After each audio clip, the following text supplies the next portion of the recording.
But first, how has becoming a grandma changed you? It's just a whole different love that you didn't even know you had, and to look at her, she's got my attitude. Vicky, you're the only other grandma here. How do you think it's changed Tamra? Well, like Tamra said, it's a love that you never knew you had. I mean, I love Troy and Owen like they're my own. It really is life-changing. I had a whole lot of life-changing things happen to me last year. Well, what did happen to you last year? Oh, God. Oh, God. Okay. I got this. Just something I've never talked about. When I started last year, my oldest daughter, Sidney, was at her dad's.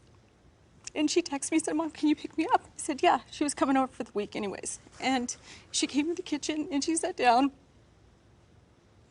And she said, "I don't want to live with you anymore. You know, you've ruined my dad's life." And I said, "We need to work through these things. We can go to counseling." I had no idea. And for her to come and say that to me, I was just like, where is this coming from? I had no idea where it was coming from. And she basically left that day and 2 years later has not come back. Sad. Wow. I was trying to do everything I could do to try to get back, and I didn't understand why Sidney left. And we had just been in Hawaii, and I bought her a necklace, and I kept trying to reach out to her. And she had texted me. It was the first text I ever got from her in a long time. And Sidney said to me, "Thank you so much for the necklace. I love you." And I hadn't heard those words in so long. And I said, "I love you too. Maybe we can work this out." And she said, "Yeah." That night I got to my hotel. Then it was all over the press that Simon was trying to take the kids away from me. And she never talked to me again. I fought so hard to get her help. Went to court, went to therapy. And she just... To shut you out. The therapist is like, there's no reason. Like, Right. So the court-appointed therapist wanted her to get more extensive help. So he wouldn't do it. He wouldn't allow it. Simon wouldn't. So I went to court to try to get my daughter help, and he fought me not to get her help. And he won. The judge said she's 17. She can choose who she wants to live with, and that's it. So at that point, I just sent her an email and a text message, and I said, "I love you. I'll always be here for you." It's like, you know. So hard. And right after that, my son, Spencer, he won't speak to his dad now, and he lives with me full time. So the whole family is just the divorce, so separated. If that was going on last season, why didn't you talk about it last season? When your child turns their back on you, it's humiliating, it's embarrassing. And then couple months later, I'm in the press all over the place saying I'm a monster mom and my kids should be taken away from me. And but also she was protecting her kids because there was custody things going on and judges. Yeah. And she was at an age where, you know, she reads all that stuff. Yes, and she was an exemplary mother. I just remember like laying in the bed, like I'm just like, I can't do this.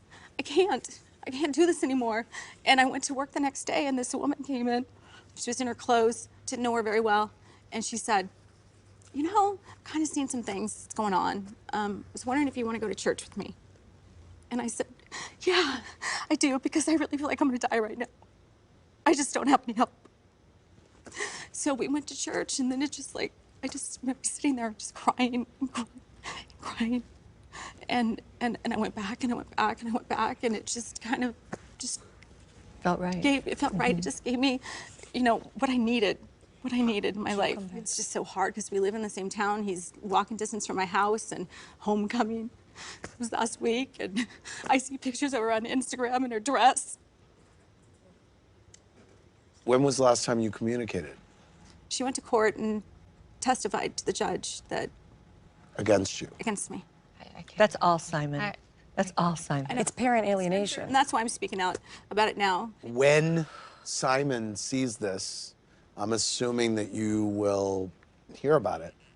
Maybe. I don't care anymore. He's not going to push me around, tell me what to do. I've kept quiet because of him for so long, and now I'm speaking out. Interestingly enough, you forgave Simon in your baptism speech. For that person that put me through the pain, I forgive you. I thank you, and I pray for you every single night.